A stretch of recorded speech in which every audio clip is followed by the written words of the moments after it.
શ્રીરામ મિત્રો, કેમ છો બધા? મજામાં? તો આપણે પાર્ટ 1 માં જોયું હતું કે જીવરીનાથમાં કાચા ભૂંગળાનો આખો વાટકો આવી ગયો. તો એ જ વિડીયોમાં આગળ વધતા મેં એને ના પાડી કે તું ખામાં કાચા ભૂંગળા પેટમાં દુખશે.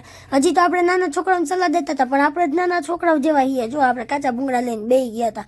મને તો આ ભૂંગળા બહુ જ ભાવે. તો જીવરી કે પોતે કાચા ભૂંગળા ખાય છે, મને ન ખાવા દીધા. અમારી બે વચ્ચે ફૂલ બાકાજી કી હાલતી હતી ને, તો બેને બધાને ખીજાણી. એકે કાચા ભૂંગળા હતી નહીં, હું તમને ભૂંગળા તરી દઉં છું. પછી એને ભૂંગળા તર્યા ને ભાભીએ એને રોટલીનો લોટ બાંધ્યો.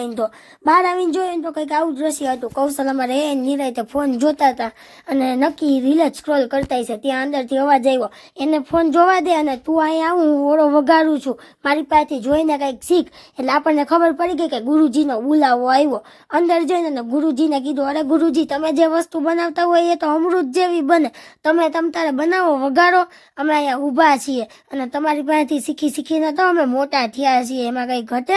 કંઈ ન ઘટે. તો એને ગુરુજીએ દાંત કાઢવા માંડ્યા. એટલે કે મારા ભાભીઓ ઈ કે આને સારું બટર સપ્લાય કરતા આવડી ગયું હે.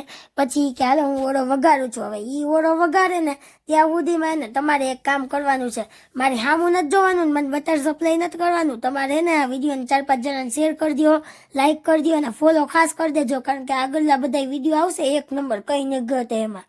પછી એને એકાદી 2 કોમેન્ટ કરી દેજો કે તમને અમારો વિડીયો કેવો લાગ્યો, એટલે મને ખબર પડે કે હું કેવા વિડીયો બનાવું છું. પહેલાં તો આપણે મોરો જ ઓળો વગાડ્યો હતો અને પછી આપણે તીખો કર્યો, કારણ કે મમ્મીનો મોરો ઓળો કાઢવાનો હતો. મમ્મી તીખું નથી ખાઈ શકતી.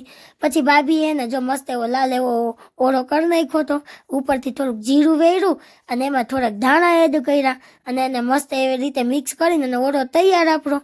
પછી વાત આવી રોટલી ઉપર. તો બેન અને ભાભી બે રોટલી કરતા હતા. મેં વળી કીધું લાવો હું રોટલી કરાવું.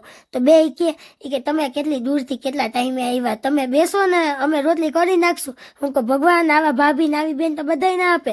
પછી આપણે બહાર જઈને અને બેનના લગ્ન આવતા હતા ને, એટલે થોડીક શોપિંગ કરી લીધી ઓનલાઈન. અને પછી એને બધાએ કીધું કે હવે તારો વારો કામનો. એટલે આપણને ખબર પડી ગઈ કે આપણને રોટલા કરવા જ બેહાર છે, કારણ કે આપણને રોટલા બહુ મસ્ત ના આવડે. પછી જો આપણે એને રોટલા કરવા માટે બેસી ગયા અને ઝાઝા બધા રોટલા કરી લીધા. અને જોતામાં આપણે કેટલા બધા રોટલા કરી લીધા અને આપણને પેટમાં ઉંદેરા બોલતા હતા. પછી એને કૌશલ જમવા બેસી ગયા અને પછી જોતામાં આપણે તે બેસી ગયા, કારણ કે આપણને એટલે બહુ ભૂખ લાગી હતી અને જમવાનું તે બહુ મસ્ત બન્યું હતું. જમીન ઊભા થયા ને ભેગો કૌશલે ચાનો કાંટો ચડાવી લીધો. તો આવા જ મિની વ્લોગ જોવા માટે જલ્દીથી લાઈક કરો, શેર કરો અને ફોલો કરતા જાજો. Bye bye.